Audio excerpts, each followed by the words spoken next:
welcome Mike Sweeney to the podcast. Awesome. Thanks for having me. Yeah, thanks for coming on. It's been, I feel like long overdue, you and I getting together anyway, but I'm excited to talk more about your story. And a lot of the audience on the podcast is real estate focused. Yep. So people of different levels, different industries. I know some lenders watch the podcast. We have some investors, whether it's they own a 3-family or they have a couple properties. Yep. So I think our conversation today is going to resonate a lot with them, with your background. But for those who are listening and might not know a lot about you, could you share a little bit about your background? Obviously, how you got to where you are today owning a home inspection company, and for sure. Share the story. So becoming a home inspector, I'll dive in a little bit about that, but I'll take it back before I became a home inspector. When I bought my first single family, first time home buyer, didn't even know what a home inspection was, didn't know that was a thing until I needed one. Yeah, exactly. So I asked my dad, my grandfather, I'm like, who'd you guys use for your home inspector? And that was House Doctor. So they were using House Doctor 2005, 6, 7, 8, 9, and so I was like, all right. So I called them, came to the house, and right away the septic failed, a few of these big items. But that was back in 2015, 2016. So we were able to get everything repaired, fixed. Yeah. You got some leverage back there. Exactly. So first time home buyer, saw the home inspection process, and I was like, oh, that's pretty interesting. I was always intrigued about real estate. I didn't really want to be a realtor. I didn't see myself doing anything like that. But at that time, I just became a financial advisor as well. So learning about investing in real estate and property and stuff like that while working with contractors. So I had both ends of the spectrum. But then after maybe 2 years, me and my wife fixed up that house, bought another single family, a multifamily, another single family, and lived in it, fixed it up, sold it. So we were playing that game, avoid taxes, stuff like that, where I wasn't surrounded by people in real estate. My family never owned real estate. And it wasn't until years later, after I bought my first house, going to events and becoming a home inspector, where it's like, oh, I shouldn't have sold those. I should have held on to those. Oh, well, the hindsight's always easy with anything, but real estate, you look back long enough, and I joke with my parents too. When they grew up, it was like the 80s. It's like house prices were $30,000 for multifamilies in Worcester. Exactly. You scratch your head, but yeah, you don't know until you really jump into doing it, because it's funny where people always will say that about real estate. Yep. Or I asked my parents that question. I said, well, to counter that point when people say, oh, house prices 30 years ago, it was easy to be a buyer. I said, well, 30 years ago, did you think house prices on Martha's Vineyard in Nantucket were overpriced? They said, yes. I go, so we always think that. 100%. It's just over time, Oh, yeah. I remember the first multifamily that we bought was in Lincoln, side-by-side duplex, 100% livable. It was updated, didn't have to do anything. I paid $295. It wasn't that long ago. And I remember negotiating the price. I'm like, oh, this is too much. Mentally in my head. And that's where, like you said, it's a whole mind game. But going into so many properties nowadays, and I see the prices, what's wrong with the house, everything, I'm like, damn, if we kept those, it would be this, that, and everybody can play that game, but it only counts if you're in it. Right. You can't. It's not about time. People always say timing the market. It's about timing the market. 100%. And truthfully, real estate, like anything, even the stock market, if you're making longer term investments, you can't check your account every day. No. Same thing with properties. People actually ask me in conversation, are you worried about prices going down? I said, no, I'm not selling. So if prices go down, I'll just hold. Exactly. And if I sell low, I buy low. So for me, it's once you have the asset, it's a trading piece. That's it. You just need to make sure. I think where people go wrong is they over renovate or over anticipate a value increase when they buy a property. So they'll buy something. I've talked about this in the podcast before, but back to the home inspection point of view, they'll look at CapEx items as okay, I'm improving the home's value, but it's like, no, the house should have a functioning roof. It should have a functioning septic. So those things don't increase the value as much as kitchens and bathrooms. So I think sometimes newer investors miss that boat, and they might not do a home inspection because they feel like they do know the property well enough or the investment side of things well enough to budget accordingly. But it's hard to know, Yeah, and I thought I knew before I became an inspector. We bought a few properties and I thought I knew what to look for. But having now the background in home inspections, it's a whole different mindset. You're looking at it through a different lens. And even when I still go look at a property that we want to buy for us, like for some reason my inspector brain goes out the window because you get emotional about it. And I have to look at the property for like a second time and say like, all right, now I'm looking at it as a home inspector.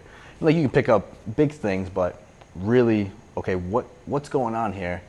And evaluate the property as a whole of what is this going to take to get to where I'm at a comfortable stage now with this bringing revenue in or whatever your plan is with that. Yeah, and from that standpoint too, I think a lot of people, when it comes to the home inspection, like the wrong home inspector can make or break, one, of course, the transaction from like the lending real estate side. Yep. But from the client side, like they might miss big things or they might underplay some things. And I think one thing I've always loved about your approach is you're real with people.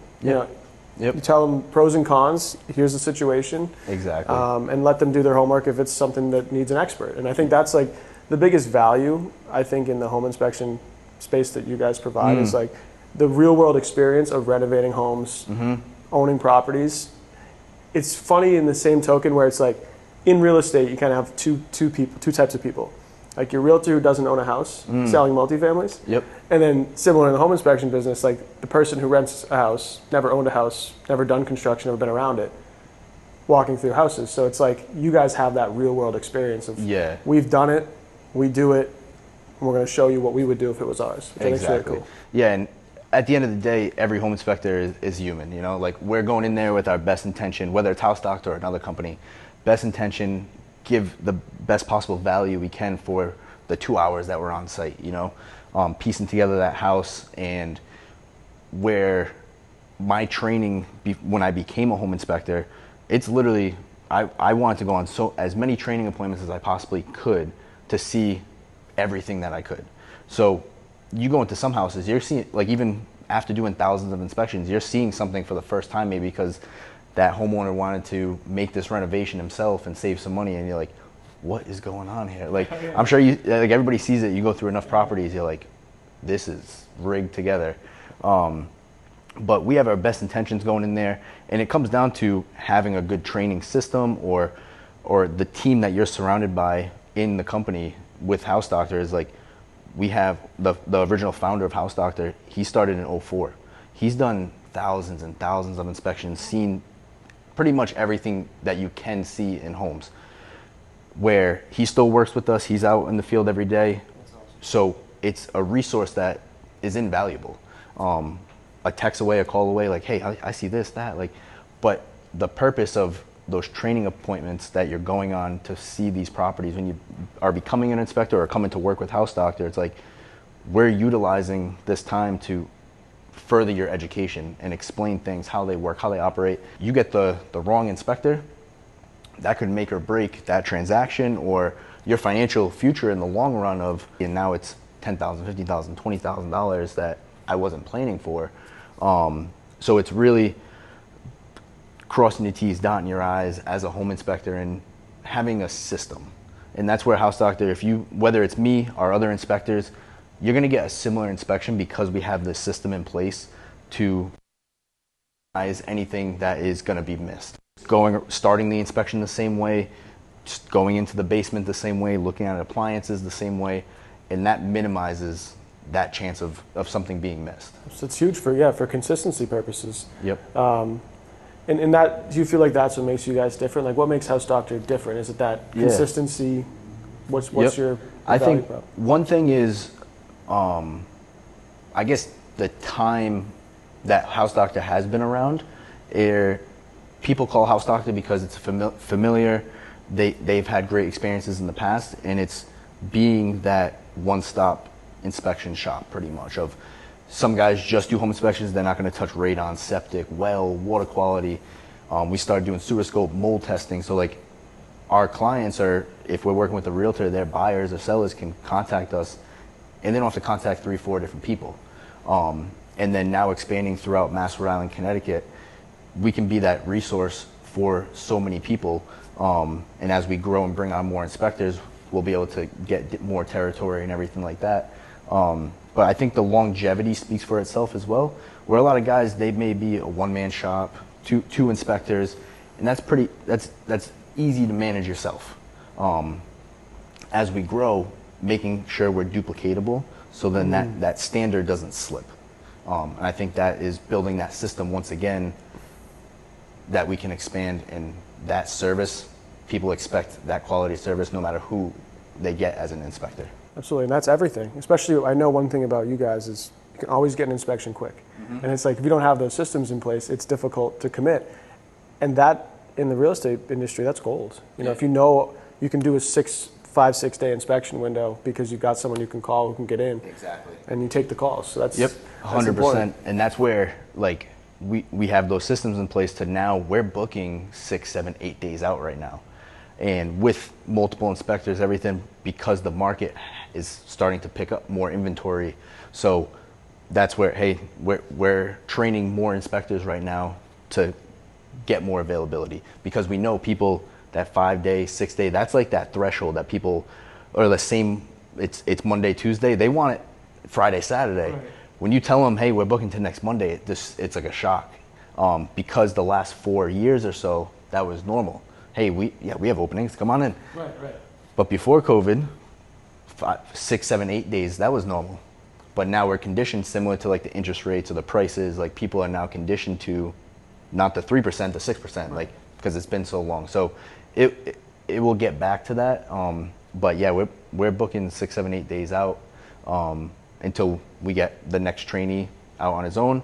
But it's that system, making sure we're not just going to throw something at the wall and hope it sticks, because that's all important. Of our reputations. Absolutely. So that's what we try to, as a team, like, if you mess up on an inspection, it doesn't hurt you, it hurts all the other inspectors, their families, because now that's a bad taste in somebody's mouth that shouldn't have happened. Of course, yeah, of course.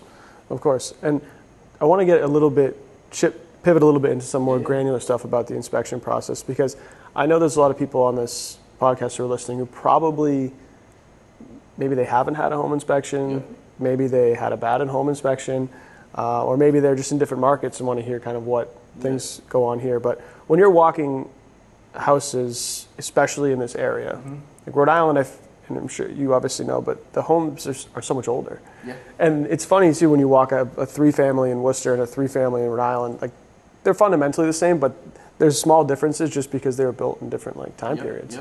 But when you get to the property, like, talk me through your process. If someone were to work with House Doctor, what are you looking at? What are some of the most common things that you see come up that people should look out for? Yeah. So when we pull up to a house, even before we get to the house, we're looking, as we're driving, at the land grade surrounding this neighborhood. So if that house is at the bottom of the neighborhood and all the streets come down, we're looking for water intrusion signs, land grade, is it sloped away from the house. We're looking at that in general, but as we drive to that property, we're taking note of different things. By the time we get there, we're going to start on the exterior first, and pretty much I explain it as going up to the house, going back, stepping back, going up to the house, stepping back. So we're getting different views as each corner of the house that we go to. Try to put as many hands on the house as possible, around windowsills, under windows, on the siding, make sure everything's solid. And as we step back, we're looking at the gutters, the roof, the chimney, the flashing around the chimney. So it's piecing that house together, because now once you go around the whole exterior, looking at grading, looking at downspouts for the gutters, where the chimney is located, by the time we get inside, it's like, all right, I saw the flashing around the chimney had some gaps and openings, so let's put a moisture meter in that area, see if there's something that's active water leak, or it just needs to be replaced, no current leaks. The shingles themselves, I always tell people the second half of the roof inspection is once I'm in the attic, because that's going to piece that together.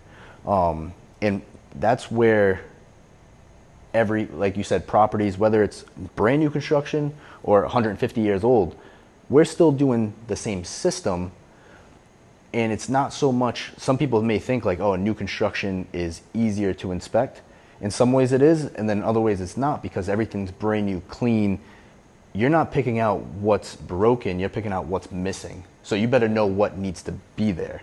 That's a good point. So that's like a big difference, and that's why we still inspect new construction. There's still going to be a list of items, just a different style of items, you know? Yeah, and if you don't learn the house, then you might not know what should be there, where to look for things. Exactly. Yeah. Yep. Even yesterday alone, I had a house, brand new roof, looks clean from the outside. All the shingles look good, everything. They didn't put the plumbing vent through the roof, venting right into the attic. Brand new roof, literally a couple weeks old. So, my friend had something like that happen, and it rained, and the hole wasn't covered in the ceiling. Oh, this one didn't even have this one. Oh, it wasn't even vented at all. Nope.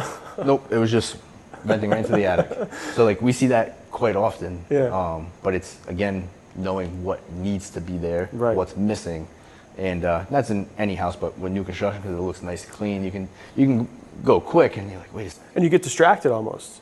I feel like as a buyer anyway. You know, it's hard as a buyer, especially a newer buyer. When you walk a new construction house, you're looking at all the shiny things. That's it. You're not looking cabinets, exactly. countertops, floors gleaming. New appliances. You know, you're like, That's this it. place is great, but it's the things that you don't see or don't know should be there that'll get you. 100%.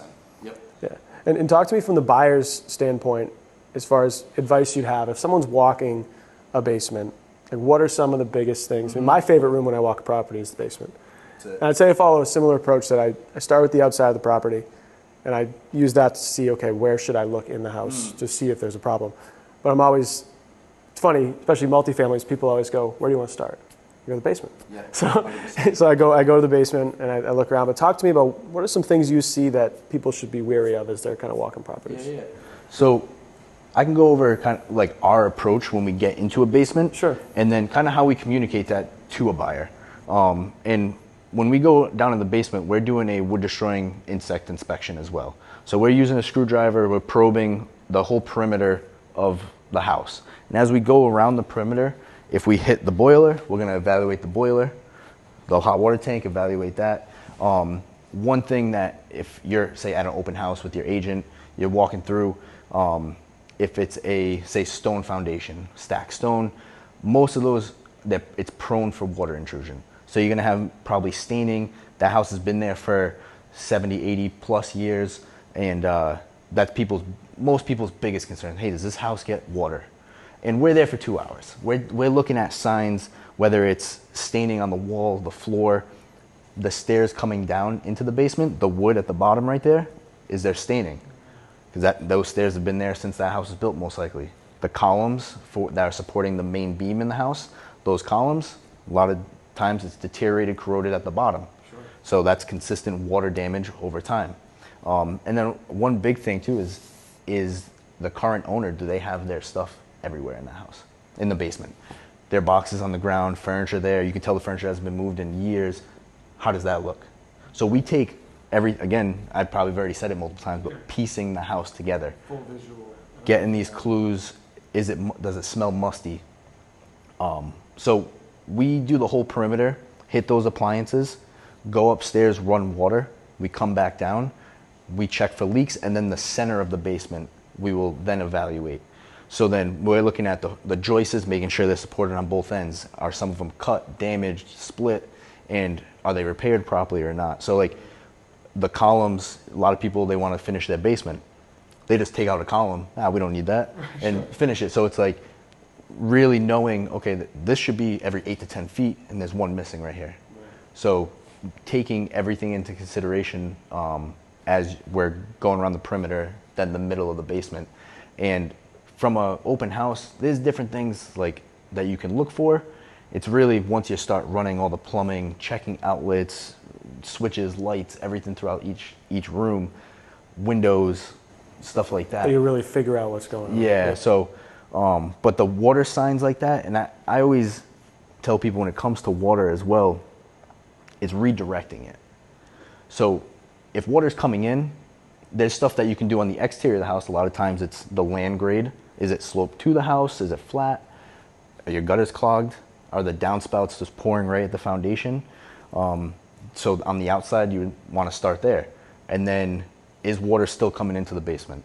Now, French drains with a sub pump, dry lock paint. So pretty much start from the cheapest and then work your way up. To see what works, sure. Exactly. So that's because most people's biggest concern is the water. Yeah, for sure. Which makes sense, sure. Especially, especially if it's a nice looking basement. Everyone always has the idea of, you know, store stuff down there, and Yep. it's hard. But basements, it's funny. My dad used to always say, "Well, basements are supposed to get wet." I'm like, "They're not." You know, like that's just your way. He's of the coping perfect with buyer. it. That's who I want. Just bring hundreds of him. That's it. Bring him in. Bring yeah, him in. yeah. But yeah, it's funny from that perspective. Would you say anything changes as far as, I guess, mindset buyers should have, or from your point of view, looking at, let's say, a multifamily versus a single family? Is there anything different about things to look for, the approach you guys take? I know your approach is systematized, but We do the same approach because, and a lot of people, they always ask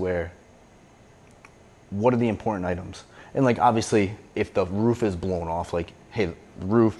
But when it comes down to like, say, corroded pipes or the electrical needs updating or something like that, where I don't know what their purpose is for this investment. We don't do that side. So I tell them the last couple pages of our report is a summary, bullet point list, line by line, broken down into sections. Print that out, go over that with whoever's the decision maker for this, your agent, yourself, family members, and cross off the ones that you know, hey, you can get to over time, and then narrow that list down to what's important. What are the items that you feel that should be addressed ASAP compared to, hey, stuff that we can do over time. And that's kind of how I put it, because many people's questions like, would you buy this house? And we can't legally answer that. Sure. So that's the answer I typically give them, because one, it puts it back into their court, but it's a great, to me, that's a great strategy for ongoing repairs, because it's a house. Stuff's going to break. This is just that initial checklist of these are the items and how can we tackle this as we move forward. Right. And that's the thing. There's always stuff in every house. Like you said, new construction, there's a list. So it's just, yeah, I think that's good advice to find, like, what's important to you and when does it need to be done. Exactly. I think people get overwhelmed sometimes if they don't have like a dialogue about what they should look for. Like, reports are long for a reason, right? You're supposed to find everything that's, you know, potentially a concern, and it's up to you as the buyer to determine what your comfort level is. Yeah. And different buyers have different comforts. So it's one thing that's a problem to someone else might be totally fine with the other. Yeah, I had a house the other day, every bathroom needs to be rehabbed. Like 100%, there was no questions about it. And you obviously, most of the time when it's that extent, you don't need a home inspector to tell you that. Like, but they were pumped because they knew they were getting the house at a cheaper price because of that, and they could do all the work themselves. So like, they were pumped that it was like that. Then on the flip side, you get people who are like, I can't, like, rightfully so, like some people don't want to get into that project. So there's no 100% foolproof way for me to tell you this is important, this isn't. Like, and that's why I always I go about it that way and put it into their hands. But let them decide. Yeah, 100%. And if you need, if you're working with an experienced agent, or you have surrounded by a team that they know, whether it's, I don't know how much you guys get into talking to a client about that on the loan side, but like an agent that's experienced, you can tell, like, they have connections with a roofer, this person, that person, like, hey, we'll get a ballpark price for this, or so then you know, because that's one other thing with home inspections in New England where we can't give pricing.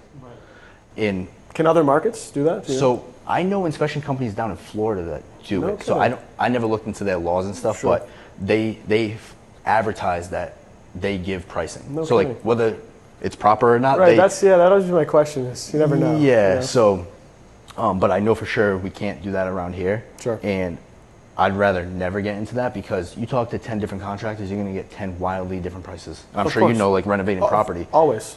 It's like, how are you less than half the price? Like, what are you really doing? Like, I've gotten quotes for my house. I'm like, yeah, I'm not going with that cheap price. Right. Makes you raise a flag if it exactly. 100%. Yeah. So that's where, but we get that question all the time. I'm sure. Yeah. But I'm sure, especially someone who doesn't know, they want to know the prices. But at least you pointed it out so they can get the proper person to give them an estimate. And that's the whole point of the role. Yep. Yeah.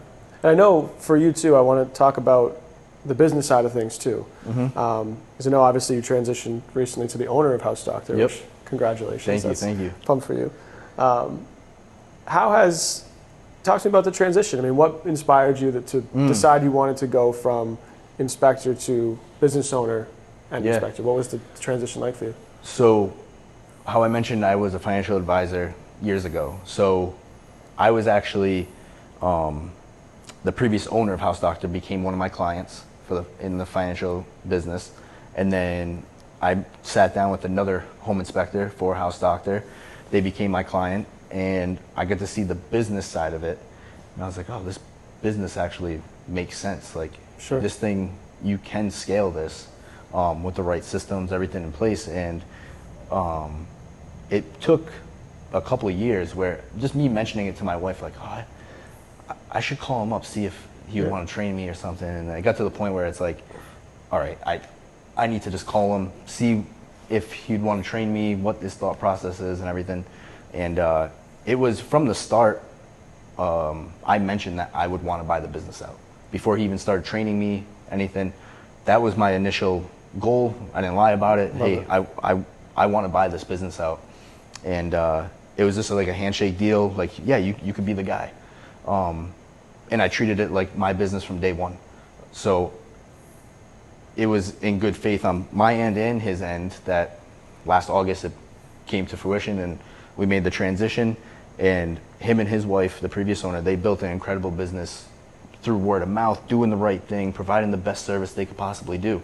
And that's why people keep calling House Doctor. Of course, yeah. So it's now with my mindset, my goals, everything, I want to grow House Doctor throughout New England, bring on 8-10 inspectors relatively in the short period, the next couple of years, to where we can expand into those markets and keep that same quality of service. Like, that's what I'm really focused in now, is like documenting the system, building the process. So then when we do bring new people on, hey, this is the standard. This is how we work. This is how we operate. This is what we expect. And if you don't rise to that occasion, then see you later. This isn't a place for you. Don't fit the mold, sure. And that's going to draw in the right people, weed the wrong people out. And I learned a lot of that from my wife's family has the financial brokerage that I worked for. So like, that's how they treated their business. Like, culture's everything. That's it. So we have a great culture right now where we have me and 2 other inspectors. We're in the field every day, and all of our wives actually help with the admin in the office. That's awesome. So it's like, we're all into this together, and if something failed, like, we're all going down. Like, and nobody wants that. And that, I feel like that principle fundamentally, especially with someone like yourself, driven, knows what they want. If you're all in, you don't fail. The only way you fail is if you quit. That's it. And I truly believe that, where, you know, if you're intentional about the thing you want to do and you go all in for it, you will accomplish it. Yep. It's just a matter of when. And That's I it. think inevitably in business, like, and we talk about a lot in the podcast about like the mindset of business owners, real estate investors. It's always seeking opportunity, but it's being intentional with the objective you want to accomplish. That's it. Because I would imagine, you know, it's, for me, I feel it every day, where it's hard to do, rather I'd say it's hard not to want to do 50 different things. 100%. Right? Everyone's got shiny object syndrome. You're like, oh, that looks cool, or I see this video, you know, flip a house or whatever. But sometimes, like, having that focus, and I feel like you're someone who has that focus of their business, that I'm going to do this thing and make it into a big venture. Yep. And that is a big key, you know, to success. Like, how would you attribute the focus point for someone who's thinking about, I don't know what to do, I really have this one thing, but I want to do 10 things? Yeah. What's your vision of focus in business? There was 2 things that were a key moment that made that big decision or that change. And one was the 75 Hard program that Andy Priscilla put out. I started that in 2019 when it came out, and I've done it at least once every single year since then, with the full program that comes with, where a lot of my discipline, vision, growth, everything can be contributed to that. Like, because, like, for instance, one task is you have to do outdoor workout no matter the weather that day. You have no control over rain, snow, cold, hot. You still have to get it done. And that pours over into other areas in life, into business, where it's on Sunday morning, you don't want to go to church that day, but hey, you made a commitment to your family, you're going to go. No matter how you feel, don't feel, you go. In business, you said you were going to do this X, Y, Z. You do it because you said you were going to do it. Absolutely. Not because you don't feel like doing it. So, like, that was one big moment. And, like, back in 2017, 18, there was moments where my wife would say, like, it's great to have a strong partner, because she would say to me, call me out on my bullshit, where it's like, you said you were going to do this, this, and this, and you didn't do it. Yeah. Goes both ways too. Oh, like, and now when it's your wife saying that to you, it's like, what are you going to do? You're going to go curl in the corner? No. Like, you got to do it, go do it. Exactly. Yeah. You have two options. And so between that, becoming at the time, like, engaged, married, having our first child, each stage there was like more responsibility I put on my own back. Like, I'm providing for my family. We deserve this quality of lifestyle. I shouldn't say deserve, but we're gonna work towards this. You know, right. Something that we want, a certain quality of life, and we know the only way to get that is to do X, Y, and Z. To work hard, daily disciplines, and eventually you will get there. Like you said, time's that component, as long as you're putting in the work. And then last year was the first time I ever paid for mentorship or coaching. Talk about that a little if you could, because that's something I've actually been considering. Yeah. Especially, I know we talk about systems and learning that aspect of the business. Talk to me about that. So what made you decide that was what you wanted to do? Back in 2017, 18, like, I've always been about personal development, reading, but I would just consume everything. And I didn't have like a direction to point it to, or at least feel that way. Sure. And I got to the point where I was just consuming everybody, and I'm like, all right, I got to do something, because now I'm just like a success, or whatever they call them, something zombie or whatever. Like, sure. A couple of years ago, I literally narrowed that down to Andy Vasilla, Ed Milet, Alex Hermosi, and I love Alex Hermosi. I talk about him on this podcast. So those are like the top three. And I flew out to Alex's office last October, spent three days with his team, and learned how they evaluate businesses, what they look for as a smaller business that they're going to help grow to a larger business that they could then either buy out. So seeing how they operate and going through how do you really evaluate a business. And his thing was, he mentioned it like right at the beginning, where even if you don't want to sell your business, how can you make your business sellable? Whether you want to or not, you want to build a valuable asset. And he said, somebody that has $1 million or $10 million, they can put that in the S&P 500 and average 8 to 10, 12%. Sure. Why would they do that compared to buying your business? You have to make sure your business is worth more than that. And that's like the frame that he worked out of over the course of those 3 days. We get to meet with his marketing team, head of marketing, HR, development, all this stuff, to where you'd ask him any questions. And that was a big learning curve to me, because House Doctor is a small business. Like, sure. We were tracking things, but not to the extent of what we could. So now it's coming home, implementing what I just learned. And then I joined, or got accepted into the Arate Syndicate with Ed and Andy. Congratulations. So that was like, because of the 75 Hard program and doing that for years, like, I could never, in my head, I'm like, oh, I can't afford that. And then it's almost to the point where it was like, you can't afford not to do that. I was just going to say, absolutely. So that's been a huge, and you don't get one-on-one time with them, but you have calls once a week. They do different events that you get to go out to, and then there's 50, 60 guys there. But the weekly coaching calls just kind of keeps you accountable, at least to me. Like, it's self-accountability. Sure. Like, they're not checking in on you and stuff like that, but you're also learning things from guys that are 100 steps ahead.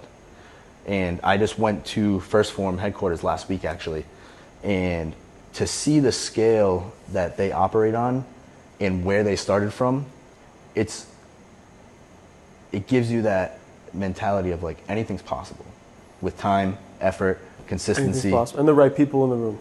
That's and it. I think it's ironic you say that, because for those who are listening, they've heard me talk about like this concept a lot. Mm-hmm. And I don't know if I would use this phrase exactly as far as my belief, but you hear the phrase, you're the average of the top 5 people you spend the most time with. Yep. And your inner circle is like truly so invaluable. For me, actually, a focus of mine over the past 6, 12 months as I've moved to Rhode Island and kind of relocated is finding other people who are in that sphere of, doesn't necessarily have to be real estate, but business owners, entrepreneurs, who are all striving for the same thing. Whatever it may be in their respective businesses, like something bigger. Yep. And I think that if you don't have, like you're saying, put yourself in the right rooms, and it changes the whole perspective. That's it. And ironically, last week I was on a call, I'm in a mastermind with some real estate investors. Yep. And one of the guys in there, we were talking about my business. It was my turn to talk about my business, right? Yeah. So we're talking, and he made those exact points you just mentioned about business scalability and systems. It's like, what are your KPIs? Mm-hmm. I'm like, KPIs? Like, Yeah. I'm like, I just do loans. I do loans, and I have some real estate investments, and I just hired 2 people on my team. He's like, all right, well, you need metrics you can track. And I'm like, so I started going back and forth, like, what should my metrics be for this or that? And he gave me some philosophy as to like how I should look at things and track things. But as you said, it was a light bulb moment. Like, wow, I'm not tracking the things that I should be. And from a leadership perspective, that I think is the biggest thing that people struggle with, is going from a doer to a leader. Yeah. And making sure, he asked me a question. He said, well, for example, my loan assistant I just hired. Do you think he knows that he's doing a good job, or what he needs to do to impress or to exceed expectations? I said, well, now that you say that, what is the expectation? Right? Obviously, I give him tasks, he does the things, but what's my metric for him? Yeah. So I started thinking more and more about that, and it shifts from, again, the mentality of get the thing done, do the task, do it at your highest level, to how can we track that from both a leadership perspective, but also from like the employee standpoint. Like, people want to know when they're doing well. 100%. So you got to give them those bars to hit. Yeah. And I think that's like a transition you go through as a business owner. And Alex talks about it too. Like, you have phases of business. 100%. There's that hustle phase where you're just gathering information. You're reading the books, you're listening to the podcasts, and your goal is to get mastered at your craft. Yep. Then once you master the craft, now you're at this point of, okay, your earning potential is probably maxed because you ran out of time. What's next? And it's this whole phase that... Yeah, becoming that leader. That leader, yeah. Yeah, because you can only get so much done in a day. But now it's, how can you transition...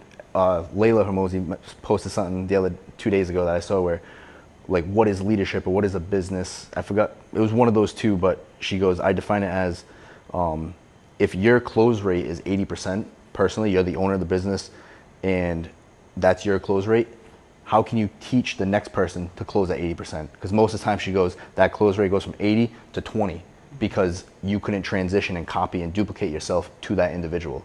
So what's the systems that you have in place to do that? And I was like, oh, that makes, like, so an inspector going into an inspection, how can that realtor, that buyer, get the same inspection that Mike Sweeney does, or Don, or like, to where that's their expectation?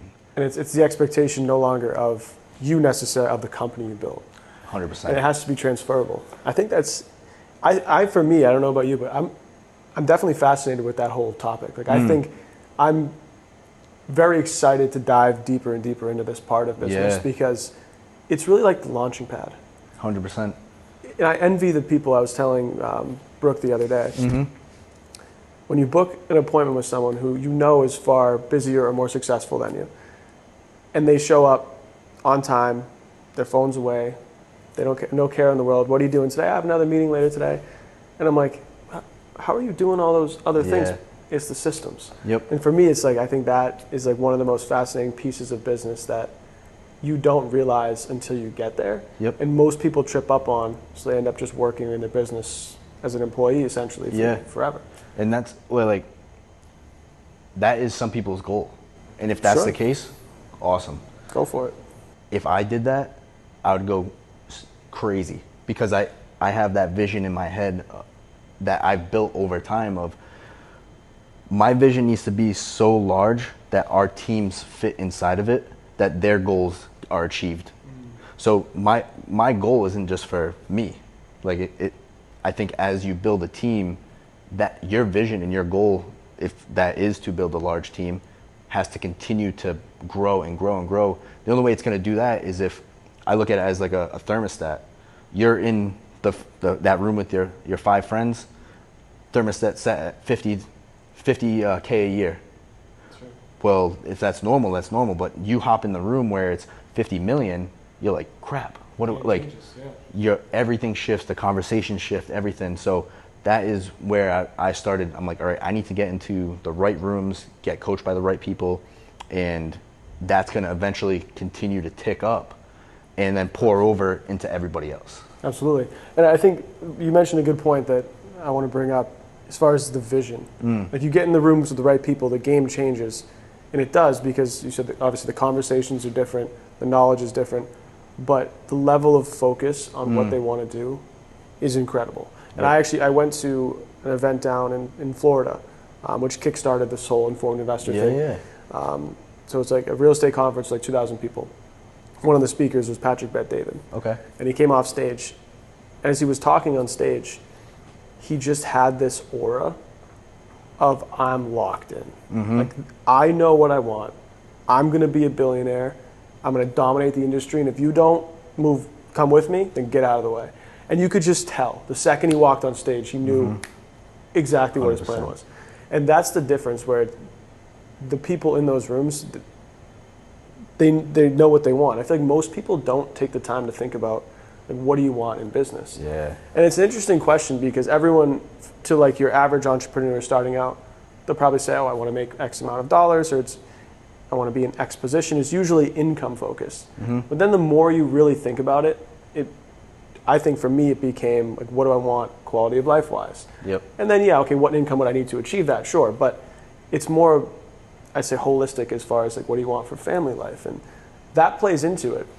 It was funny, Brooke and I were having a conversation, and I'm curious your thoughts too, but I said to her, we were talking about the vision, what do you want to do with business? And I said, I don't want to be a billionaire. She said, why? So because to be a billionaire, you got to be all in all the time. I go, and those sacrifices to me aren't worth that journey. And Ryan Serhant on the same stage said the same thing. He goes, I told my family, this is what I'm going to do. Yep. I'm sorry if I don't make it to every Christmas or every birthday or every dinner. I'm doing this thing. Yep. And great, like, he had the vision, knows what he wants, but he knows the input and the sacrifice. Yep. For me, that's not a level of sacrifice I would want. And I want to have a great family life. I want to be there for my kids and stuff. So I think that's a super important concept that people in the early stages don't quite get. Like, what do you want from this thing? Yeah, they don't take into consideration what you have to give up to get that. And the way I look at it is, I'm heavily influenced by my wife's grandparents. They built a business together, their financial business. They have 16 offices throughout the East Coast, like hundreds of licensed agents and everything. And I didn't see what it took them to do that. I just see the end result. I just hear stories about the hardships, everything, the missed parties, the missed this. So a lot of my thinking comes from her grandparents, and being surrounded by them at a young age kind of transformed that, where me and my wife, we never thought that we would work at different places. Like, that was never a thing. Like, we always thought we're going to work together and build something together that we can do as a family. So as that business, you're still going to, like, before I got here, like, we were talking about, like, I have a very hard time flipping that switch to family mode. Sure, it's hard. Like, it's like, that's probably, like, whether that is a good thing or not, to me, I enjoy that, so it's not like a sacrifice. But growing it together ultimately helps with some of those instances that you may miss. But I think it's setting the vision for your family, like, with your kids, with your spouse, and the times that you can't make it to those events, you're rewarding somewhere else. And again, it's easier said than done, but like 90-day cycles, where your head's down 90 days, you pop up, take a three-day trip somewhere, back down for 90 days, do something special with your wife and your kid, like, and make them part of it. So like, that was always probably for the last 12 years of like how her grandparents taught us how they got to where they were. And like you said, you got to know what you truly want, and that's going to evolve. Because like I remember 10 years ago, I was like, I want to have 10,000 rental units, this and that. I had 2, because I was listening to Grant Cardone, and I'm like, why did I just buy 2? I needed 36. Like everything they say, and it's like that. After a couple of years, I was like, that's not really what I want. And narrowing in, truly, like I have it preset like in my phone, and I add to it all the time, where it's like, when we're at $1 million a year income, what does our life look like? Sure. When we're at 10 million, what does it look like? When we're at 50 million, I got it all the way up to $1 billion. Love it. Whether are we gonna make it there? No idea, but sure. I'm gonna continue growing myself, our team, and go from there. But like you said, what does it look like? And I don't even know if that's really what it looks like, because I've never met a billionaire. Like it's all from the outside. True. But Andy and Ed might be close, but like they're probably up there. Yeah, but it's realistically, I feel like I'm wired just to continue, like keep going, like, and see how far. Like we're here for a short period of time. How many lives can I impact? What's the extent of the business I can grow? How many, and like having that purpose within your business and your life in general, of a purpose-driven life of doing the right thing at the home inspection can make or break that person's financial future. Yeah. Nobody's looking, you're in the attic by yourself. Are you going to crawl all the way to the other side to see the big hole? That's, sure. That's personal accountability in the inspection realm, but then also as the visionary of the business, are you going to move the ship to help everybody or just yourself? And it's really having that mindset of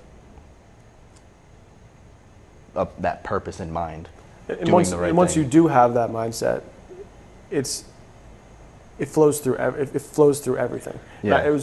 I say that in the same token where I had the longest time, my quote on my background was, how you do one thing is how you do everything.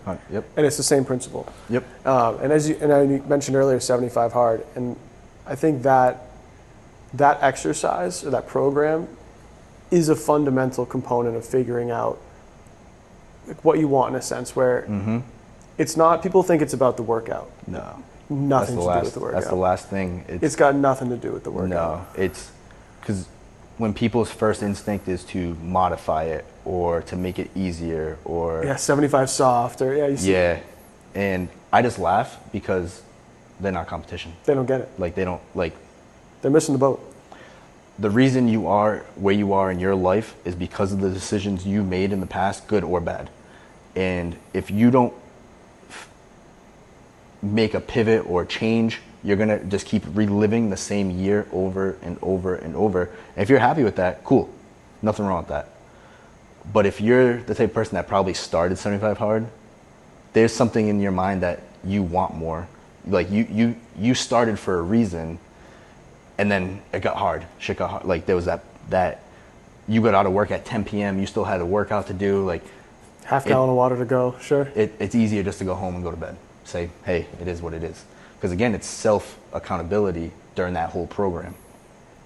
And the first 2 times I did it, it wasn't, that switch didn't flip yet. It wasn't until I did it the 3rd time with the right intention, gave it my all, where it was like, oh, okay. I get it. This is how it's supposed to be. It was probably much easier. Oh, but like, I wouldn't say easier because shit still happens like in your life. Sure. But easier from the standpoint of, I would say, from, you know, it has to be done. That's it. Like there was it's not an option. There's no option. There was no wavering in that commitment. Yeah. And now if you can build that discipline, I'm going to the gym every day. I'm doing this in my business every day. I'm going to get this, and this done by this date. The wavering of that commitment is out the window, and stuff's going to happen. Life's going to happen. Sure. But like your intention is 100% there in the right way, the proper way. And then your team and your family, they can see that. They can sense that. You can't fake that. No. Are you all in or not? People know. In a business, for sure, it flows from the top. 100%. If you don't honor your commitments as an owner, how are your employees going to honor the same commitments back to you? And that is something that for me I try to do no matter what I do. It might sound to some people, I don't know if funny is the right word, or extreme. But anything I do, if I say to myself in my head I'm going to do it, I'm going to do it. Yeah. Like I'll be at the gym, do whatever, a circuit or doing cardio. Yep. And in my head I'll say, all right, I'll do 30 minutes. Halfway through I go, I'll do 40. And at 30 minutes in, I'm like, I already said 30, but in my head I said 40. So I'm doing 40. Yeah. Like, I'm not getting off at minute 35. Yep. I'm not missing that extra set. I said I was doing it. Yeah. And it's funny like that. I start my mornings with the workout. If I miss something in my workout, I have this theory that there's something else in the day I'm going to cut short. I don't know what it is. I might not even recognize it, but I'm going to do it. So I don't do it. Yeah. And I think it's like those small decisions set like the foundation that you can stack off of. 100%. So I think for people who are listening and are wondering like, what's the next phase? Like what's next for me? Why are my people listening to me? Or how can I fix my culture? I think it's almost, you gotta look in the mirror to some degree. For most of the degree. Like 100%. And because if you're living to a standard and it's going to show, like good or bad, your standard that you hold or don't hold is going to show, and the right people will be attracted to that, and that's how you can then build like-minded people or people that want to strive for more, because winners want to be around winners, and that's 100%. What it comes down to. And then having the set of core values that you work and build around that. That's where one thing Andy mentioned a couple weeks ago is that he's like, I don't have one sales award for my company. Not one thing is based on sales. That's not why we're here. We're here to build a culture, a brand, to build something larger. So every single award is based on these core values. And that's it. Love that. And that's going to build that team and everybody around you. That goes farther than a pat on the back for X transactions, or it starts at the core. And that's for us at North Point, that's actually, for me, that's my favorite part of the company, is the culture. Yep. Like it's never about, the sales guys doing X amount in volume or numbers. And sure, there's obviously the awards and stuff, but it's never, the reason North Point is where it is the culture. And that's, for me as an employee, especially in sales, everyone calls. Mortgage companies, a lot of them are slower. They're calling all the sales guys, right? Recruiting. Yeah. But for me, I always tell people, like, right now, I'm not recruitable. And they're always like, why? Because I love where I'm at. And it starts with the top. It's owned by two brothers. They started the company together 2005. And from that same day on, it's the same company culture-wise. Yeah. And if it wasn't for that, sure, maybe there'd be other companies that explore, but you can't replace that. That's always my thing. You can't replace that. Yeah. And it's for me, that again, as an employee, that's the biggest value that I get from the company, aside from our operations and how we do things. Yeah. But truly, everyone's on the same page working together. All the employees treat each other with respect. They want to help. You could pick up the phone. I could pick up the phone right now and call one of the owners. They'd answer. Yep. It's like they have a 200 employee person company, and they're answering the phone. But that's how they are, and that's how the whole company is. So I think I see it firsthand from the employee side of what I want to emulate in my business. For sure. And it's that culture, that mentality, that translates to the results.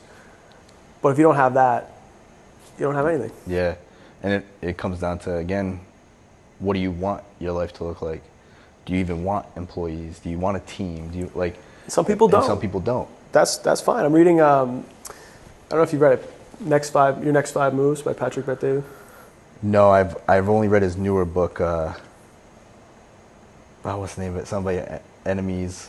Not Choose Your Enemies Wisely. Is that it? I think it is. Yeah. Okay. Yeah. I've read that one, not his other one. Okay, but this one he talks about that concept of like your next 5 moves and how high-level CEOs, entrepreneurs are always thinking 5 moves ahead.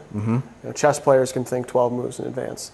And he said, but first you have to know what you want. And it's like some people, they just want to make X amount, Yep. 100,000, 50,000, whatever the number is. Yeah. Live a comfortable life. Be an employee. They don't want to deal with the stuff we're talking about. They don't Yep. want to look internally. That's fine. Oh, 100%. But he's like, you got to know, because if you don't know, your next 5 moves could be wrong. Yep. So I think that's, inevitably you have to find within yourself that vision. Yep. So you can pull everything else into place.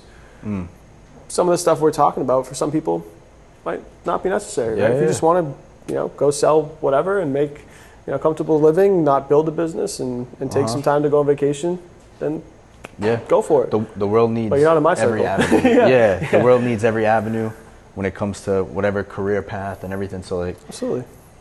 More power to you. Not everybody can be or wants to be an entrepreneur or have that responsibility. And like sometimes it's almost like if you could flip a switch, like imagine just going back, the responsibility, everything like that. If you could, I don't think I could even like turn it off. No, now that I'm in. Yeah. It's all the time. Like you said, Brooke will always say to me, well, can we get some non-business time? And I'm like, yes. I'm like, she needs to hang out with my wife. Yeah. But I'm like, yeah, for sure. But it's so hard to turn off because I love it. I'm doing I love everything I'm doing. Yeah, and like even doesn't feel right. The moments that I'm overwhelmed, there's a lot going on. It's like I don't think if I had like a chill life in that, I don't know. Couldn't do it. I wouldn't feel fulfilled. Yeah. Yep. So that's awesome. Yeah, we talk in the podcast a lot about that concept and how it translates from business into real estate and owning properties is more. You got to figure out what you want with the real estate side too. Some people just maybe they want a nice retirement egg. All right, buy a multi-owner occupied. Yep. Move out. Do your thing. Yep. Some people they want to leave their W-2 job and they want real estate full time. That's different than if you just want to own a couple multifamilies to 100%. create generational wealth and passive income. So you got to know what you want because the moves are different. Yeah. The steps are different. Yeah. The steps you take if you just want to own 2-3 properties is so different than if you want to own 100 portfolio units. 200 units, or you want to syndicate and you want to be a flipper full time, be wholesaler full time. Anything in that realm full time, that's a different model for sure. Yeah. Yep. For sure. Big time. Well, I always a pleasure talking. I'm glad you came on today. I always end the podcast, and I know we talked a lot here and there about it, but with your top 3 either book recommendations, resource recommendations for entrepreneurs, investors, people who want to better themselves and get better at their craft. Yeah. If you had those. With books, it would be The Magic of Thinking Big. That one I've read time and time again. I use a different color highlighter every time I go through and all different notes. That one really got that vision that we talked about, kept making it larger and larger and like what's possible. Also The Purpose-Driven Life, that one, those two combined I would always read kind of back to back. And then anything Tim Grover. That's like Tim Grover's good. Every time I start 75 Hard, I read Tim Grover's, his last one was called Winning, I think. But I would read that the first 20 days, however long it took to read that. And it just gets you in that mindset of you can't mess with me. Like can't break me. Yeah. And that's how it started off, 75 Hard, reading those 3. When I did it last year, I had the David Goggins series. Oh, yeah. Which, that's one of those books that you finish and you just want to run through a wall. That's it. It's same type of thing, but yeah, I think people need some of those resources. So for sure. Glad you're able to share. No problem. Thanks again for coming on. Yeah, thank you for having me. Of course. Good stuff.